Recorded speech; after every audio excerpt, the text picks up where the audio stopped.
Thanks for having us. The US military is finally withdrawn from Afghanistan after 20 years. Are you happy about that? Happy in one way because there was never going to be any military solution in Afghanistan. Anxious that they are leaving. Without a political settlement, there's a possibility of civil war. What would a political settlement look like? A political settlement in Afghanistan would mean a sort of a coalition government, a government from the Taliban side and the other side. There is no other solution. Do you think the Americans made a mistake by saying we're getting out by September 11th? Difficult, they have got themselves in such a big mess. They had to give some sort of time frame. But at the moment they gave a time frame, Taliban would have considered that a victory. How do you feel about the prospect of the Taliban effectively controlling Afghanistan? Like, are you happy to welcome them into the community of nations? As far as Pakistan is concerned, whoever represents the people of Afghanistan, we will deal with them. But what if they're not democratically elected? That's not through elections, they've done it through brute force. And does it not concern you on some level that this group of people is accumulating power right next door to you? Look, I'm not a spokesman for Taliban. For me to say, what they are doing or what they shouldn't be doing is pointless right now. In case Taliban go for an all-out victory, there is going to be incredible amount of bloodshed. And let me tell you, the country that is going to suffer the most after Afghanistan is going to be Pakistan. Will you allow the American government to have CIA here in Afghanistan to conduct cross-border counter-terrorism missions against Al-Qaeda, ISIS, or the Taliban? Absolutely not. There's no way we're going to allow any bases, any sort of action from Pakistani territory into Afghanistan. Absolutely not. Pakistan suffered 70,000 casualties, more than any other country, by joining the American war. We will be partners in peace, not in conflict. Have you spoken to Joe Biden since he took office? No, I haven't. Is there a reason for that? No, whenever he has time, he can speak to me. But at the moment, clearly, he has other priorities. What would you say to him if you had the meeting? You see, the US has a big responsibility as the most powerful nation in the world. They have this huge responsibility in the subcontinent. This is almost 1.4 billion people living in the subcontinent. We are held hostage. One dispute in Kashmir, a disputed territory, according to the United Nations Security Council resolutions, there should have been a plebiscite for the people of Kashmir to decide about their own future. That has never taken place. It's frustrating. Over 100,000 Kashmiris have died in this freedom struggle. And it can easily, if the Americans have the resolve, the will, this can be sorted out. Let's talk about a relationship that many people are concerned about. How are your current relations with Indian Prime Minister Narendra Modi? When I became the Prime Minister, I reached out to him immediately. I said, you come one step towards us, we'll come two towards you. Television, I said this. And I said that, my main concern, my main reason for coming into politics was to eradicate poverty in Pakistan, make it a welfare state. This is why I came, and secondly, rule of law. These were my two slogans, make Pakistan a welfare state, rule of law in Pakistan. And the best way to eradicate poverty, not just in Pakistan, in India as well, is to trade with each other. India is a huge market. Pakistan is a market of 220 million people. But it's a door to Central Asia and to the energy corridor, which India is energy short. So we would mutually benefit each other. So I reached out But I realized that I was up against an ideology. You see, Narendra Modi is RSS. RSS is the party which was formed in the 20s, which idealized the Nazis. You can even Google it. The founding fathers looked up to Hitler and the Nazis and racial purity and all that sort of that ideology. And so we came up, and my government came up against this brick wall. We couldn't go through and we couldn't understand in the beginning. And then it gradually came out when the steps they took in Kashmir. Unilaterally, they took away Kashmir's statehood in 2019, August 5th, 2019. And so since then, we have there's a freeze on our relationship. We cannot start talks until they go back, they take back the steps they took on 5th August 2019 when they unilaterally took away the statehood of Kashmir. I want to ask you about something you talked about on live television. It was a very serious and painful issue. You were asked about the epidemic of sexual violence and rape in Pakistan. And you acknowledged the seriousness of the problem, and you talked about Pakistan's strict laws. You were also quoted as saying that the practice of women wearing veils, quote, is to stop temptation. Not every man has willpower, you said. If you keep increasing vulgarity, it will have consequences. This created, as you know, a bit of an uproar, and you were accused of rape victim blaming. How do you respond to that? It is such nonsense. What was I saying? I said that the fastest crime, when I first came into power, I asked the heads of police, what is, the crime figures. The crime that was rising the fastest was sex crime. Sex crime was not just rape, it was child abuse. Child abuse was really what really shocked me. And the disturbing thing was that barely 1% got reported.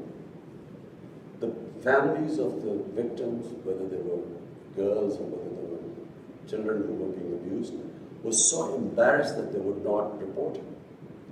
So therefore, what I was saying was that law enforcement can then basically only deal with less than 1%. The rest the society has to deal with. And the society through awareness. And I never said veils, this was never said. I said the concept of parda. Concept of parda is avoid temptation in the society. So, and I went further. We don't have discos here, we don't have nightclubs. You don't have any, like in Western societies, you don't have any places where boy meets girl. So it is a completely different society, way of life here. So if you raise temptation in the society to the point, and all these young guys have nowhere to go, it has consequences in the society which were reflected in the crime chart. So one, you fight sex crime through law enforcement, but because the majority, and majority means 99% of sex crimes are not reported, and this is according to the police officers. So therefore, the society, public, schools, awareness, teachers, media, everyone must join in because that's how we will sort of raise awareness against sex crimes. So the concept of, I used clearly, I know exactly what I said. I said the concept of parda.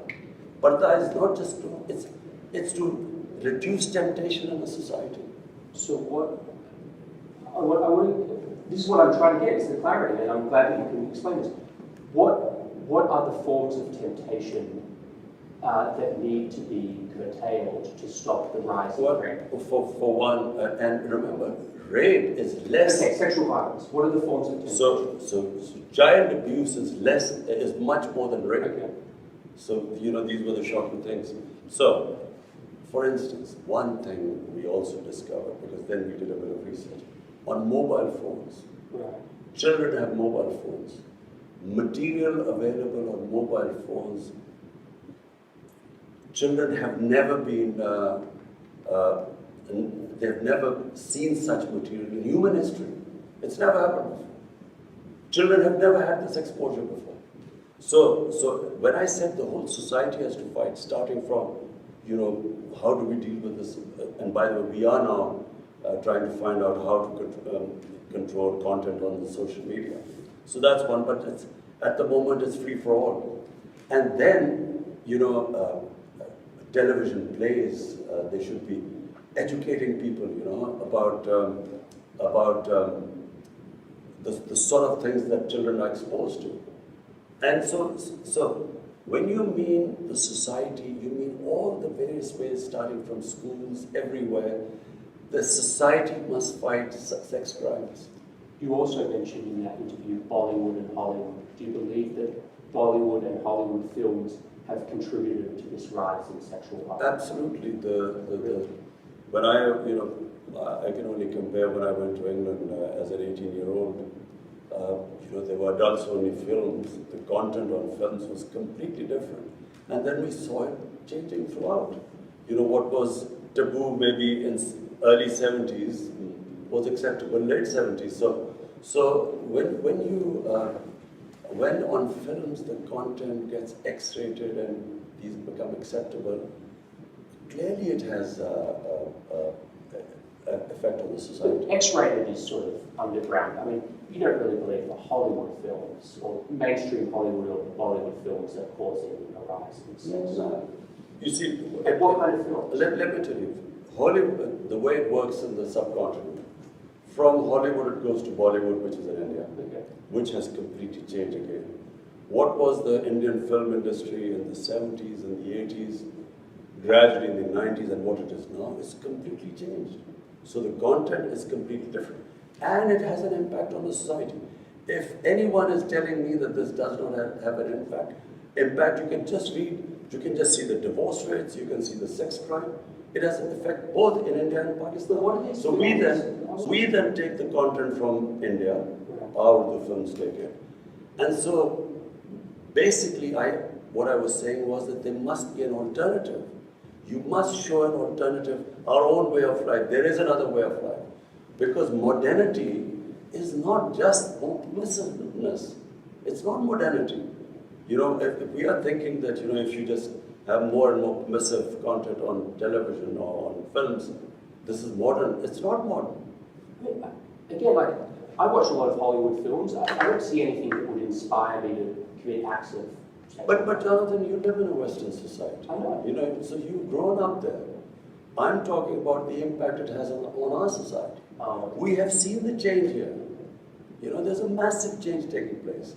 And every society must analyze itself. They must work out what are the impact it is having on different segments, and then take steps. Do you think that what women wear has any effect? That that's part of this temptation? Well, if a woman is wearing very few clothes, it will have an impact on the men, unless they're robots. I mean, it's common sense. Yes, but is it really going to provoke acts of sexual violence? It depends which society you live in. If in a society people haven't seen that sort of thing, it will have an impact on them. If you grow up in a society like you, maybe it won't on you. So, I'm not talking... Jonathan, you must understand, this is this problem we face. This cultural imperialism, whatever is in our culture, must be acceptable to everyone else. It's not. Every culture is different. And therefore, when you introduce things in a culture, it has different impact there. But forgive me, when you were a cricket star, you were seen as a playboy. There were photos of you with your shirts off in your bedroom. It's a bit rich. Jonathan, this is not about me. It's about my society. Don't you feel like it's a bit rich for you to say this? Jonathan, listen. It's about my society. My priority is how my society behaves, what reactions are caused in my society. So when I see sex crime going through the roof, it's not just me. We bring people, sit down and we discuss it from different sectors of the society. We sit down, we discuss how we're going to tackle this. We have a problem. Now, are you going to tell me that I'm going to sit back and say, okay, we have this rising sex crime, but because of Australia, it doesn't have any impact, so we should do nothing about it. It is having an impact in my society. We have to do something about it. It doesn't mean what Imran Khan did 40 years or 50 years ago, so it's hypocrisy. This is absolute lunacy what you're talking about. It's absolute nonsense. We have a responsibility. I, as a Prime Minister, have a responsibility. When a sex crime takes place, when a child is abused, he's traumatized for life. We have to do something about it. One thing that is striking to me coming here is in America we have about 100 million more people than you, not so much more. 600,000 Americans have died of COVID. Your country, as I understand, something like 20,000, 25,000. You've done objectively vastly better than the United States with COVID. Why? Well, first, as someone who believes in God, we are very thankful because there's so much you can do, and then there's something which is the twilight zone, which is beyond you. So you can only try your best. So what happened? When we saw these people ending up in hospitals, COVID raging through Europe, Spain and Italy were the first two countries where you saw hospitals full. And there was a big temptation in Pakistan by all other politicians, leaders, opposition, that we should clamp down, we should total lockdown like it was happening in Italy.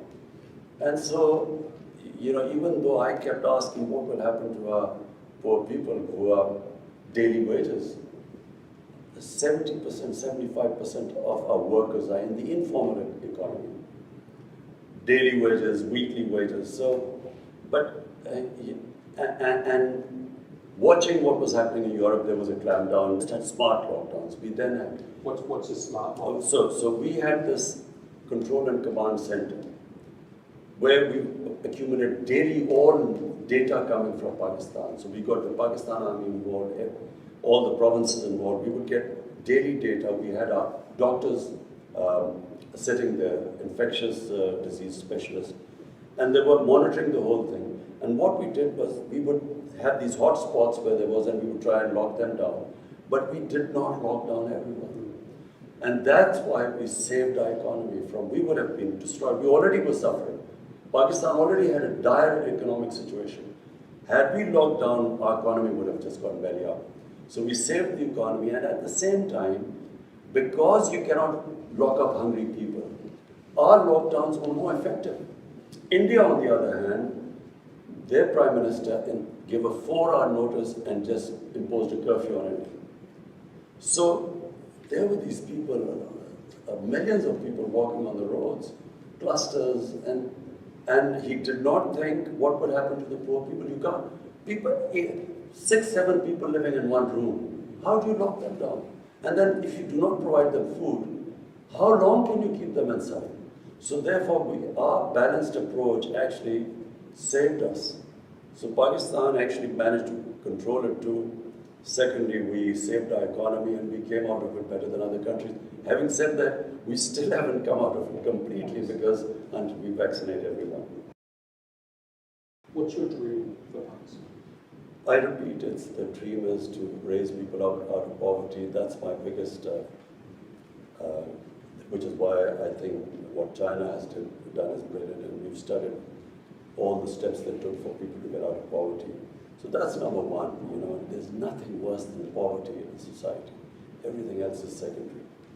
And then is rule of law, and rule of law is very important because, in my opinion, the countries remain poor because they don't have rule of law. There's a very interesting report by the Secretary General, UN Secretary General's fact-type panel, and this investigated what is happening, the flight of capital from developing world every year. From these poor countries, $1 trillion moved towards Western societies and towards Western capitals and to offshore accounts.